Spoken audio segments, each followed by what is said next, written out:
कृषि कानूनों की वापसी के बाद किसानों का आंदोलन समझ से परे। वीके सिंह ने कहा कि प्रधानमंत्री मोदी ने कृषि कानूनों को वापस लेने की घोषणा कर किसानों का सम्मान रखा और सरकार में कोई कानून पहली बार वापस लिया गया, लेकिन इसके बावजूद किसानों का आंदोलन जारी रखना समझ से परे है।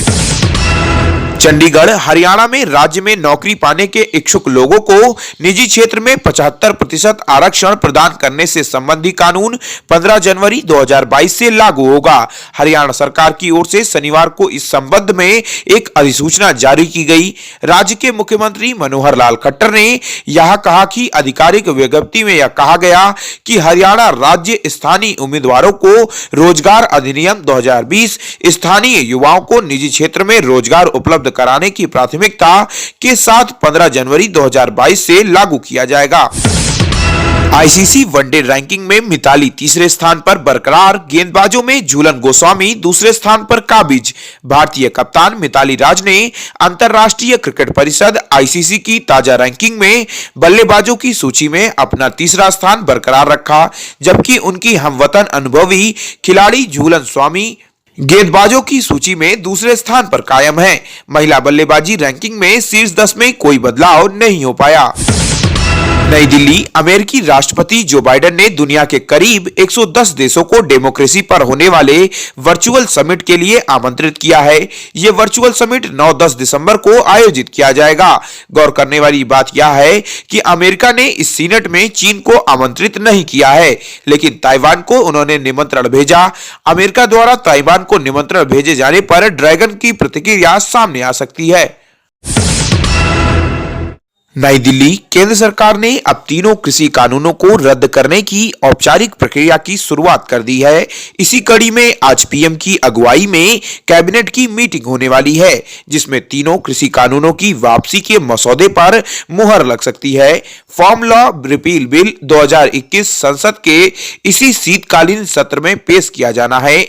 आज कैबिनेट की मीटिंग में इस बिल के विभिन्न पहलुओं पर चर्चा होगी। पीएम मोदी से आज मुलाकात करेंगी ममता, उठा सकती हैं त्रिपुरा हिंसा का मुद्दा। ममता बनर्जी 4 दिनों की दिल्ली की यात्रा पर हैं। इस दौरे में आज पीएम मोदी से उनकी मुलाकात अहम मानी जाती है। उनको कोलकाता से दिल्ली रवाना होते वक्त उन्होंने कहा था कि वह पीएम मोदी से मिलेंगी और त्रिपुरा के मुद्दे को उठाएंगी। बीजेपी अध्यक्ष जेपी नड्डा 2 दिवसीय दौरे पर गोवा जाएंगे। पार्टी कार्यकर्ताओं को करेंगे संबोधित। अपने 2 दिवसीय दौरे के दौरान नड्डा चुनाव प्रभारी, राज्य प्रभारी, मुख्यमंत्री, प्रदेश अध्यक्ष और प्रदेश के आला नेताओं के साथ बैठक कर राज्य की चुनावी परिस्थितियों पर विचार विमर्श करेंगे। नई दिल्ली, केंद्रीय वित्त मंत्री निर्मला सीतारमण ने मंगलवार को कहा कि बैंकों को जानबूझकर कर्ज नहीं लौटाने वालों से पाई वसूली जाएगी। उन्होंने कहा कि सरकार कर्ज लौटाने में चूक करने वालों के खिलाफ मामला आगे बढ़ा रही है, चाहे वे भारत में हो या फिर देश के बाहर। सीतारमण ने कहा कि केंद्र सरकार जम्मू कश्मीर प्रशासन के साथ मिलकर काम कर रही है, ताकि यह सुनिश्चित हो कि न केवल प्रधानमंत्री विकास पैकेज बल्कि केंद्र प्रायोजित हर योजना का लाभ केंद्र शासित प्रदेश के लाभार्थियों को भी मिल सके। इसका उद्देश्य यह सुनिश्चित करना है कि क्षेत्र में वृद्धि की गति देश के अन्य भागों के अनुरूप हो। उन्होंने नई योजनाओं को शुरू करे जाने के लेकर एक कार्यक्रम को संबोधित करते हुए यह बात कही। नई दिल्ली, केंद्रीय मंत्री नितिन गडकरी ने मंगलवार को कहा कि सरकार हाल में पेश राष्ट्रीय वाहन कबाड़ नीति के तहत पुराने वाहनों को कबाड़ में बदलने के बाद खरीदी जाने वाली नई गाड़ियों पर संबंधित और रियायतें देने के प्रस्ताव पर विचार कर रही है। गडकरी ने यह भी कहा कि नई कबाड़ नीति से प्रदूषण में कमी आएगी। उन्होंने मारुति सुजुकी तोयोत्सु के साथ कबाड़ और पुनर्चक्रण सुविधा का केंद्र उद्घाटन करते वक्त यह बात कही। नई दिल्ली, संसद के शीतकालीन सत्र के लिए 26 विधेयक सूचीबद्ध किए गए हैं, जिसमें 3 कृषि कानूनों को निरस्त करने वाला और क्रिप्टो करेंसी से संबंधित विधेयक भी शामिल है। लोकसभा सचिवालय के बुलेटिन से यह जानकारी दी गई। लोकसभा के बुलेटिन के अनुसार संसद के शीतकालीन सत्र के दौरान निचले सदन में पेश किए जाने वाले विधेयकों की सूची में क्रिप्टो करेंसी एवं आधिकारिक डिजिटल मुद्रा विनियमन विधेयक 2021 संबद्ध है।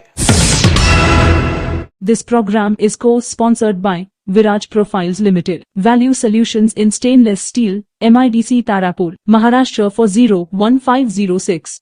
नमस्कार दोस्तों, एशियन हेडलाइंस सच का आईना में देखिए राजनीति, मनोरंजन, बिजनेस, खेलकूद, धर्म और देश दुनिया की प्रमुख खबरें। एशियन हेडलाइंस पर हमारे चैनल को लगातार देखने के लिए सब्सक्राइब करें, बेल आइकन दबाकर अप्रूव करें।